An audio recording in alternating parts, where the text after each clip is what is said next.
Cho 2 weeks na sasabak sa training para convincing sa ganitong role. Ang bongga ni Kim Cho na hito nga, nakakatakda na rin siyang mag-training para sa kanyang bagong proyekto. Hindi tuloy maiwasan ng mga fanny na kiligin ng gusto na naisip nga nila na baka sa ibang bansa rin magti-training si Kim.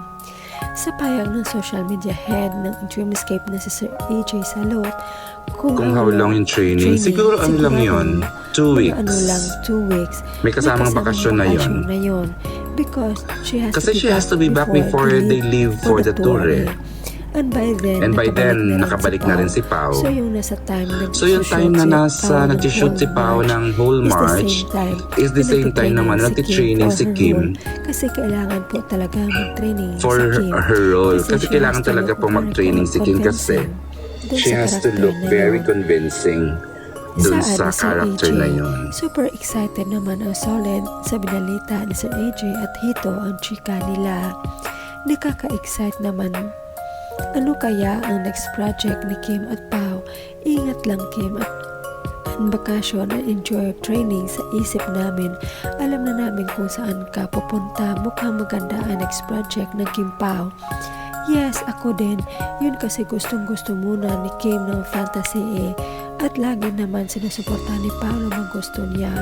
Parang in-spoil nga ni Pao ang prinsesa niya. Anya ni Kemi sa What's Wrong with Secretary Kim, lasing na lasing siya sa pagmamahal ni Pao.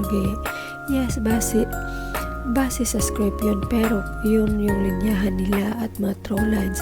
May mga katotohanan daw sa totoo lang nilang damdamin. Both nagsasabi niyan. Hindi ko gawa-gawa yan. Doon yan sa mga pananayam ni MJ Felipe. Nag-interview sa kanila sa mga mediacon o presscon. Kung kaabang-abang nga ang dalibay, mas kaabang-abang ang next. Kasi umabot na talaga sa need ng training, no? Di basta-basta yung role niya. Reveal the place kung saan siya nagtitraining. Wow, ano kaya yung mukhang action ata itong abangan natin. Excited much. Feeling ko, kasi yun nga lang naman need mag-training. Magaling na siya sa lahat. Action na lang kulang. Ano ba ang maging karakter ni Kim at kailangan mag-training ni Kim? Kasi kung action movie, meron namang nagdodomon sa pagiging action woman stuntman. Magugulat na lang yung mga fans sa may movie pala si Kim na ipapalabas at iba ang kapartner. At kailan ito ginawa ni Kim? Wala talagang post kasi si Ate Hides about sa training ni Kemi. Baka soon magpo-post din si Ate Hides kasi if may lakad, nag-story yun sa IG. Kahit sa ang lakad ni Kemi, nandyan Ate Hides niya.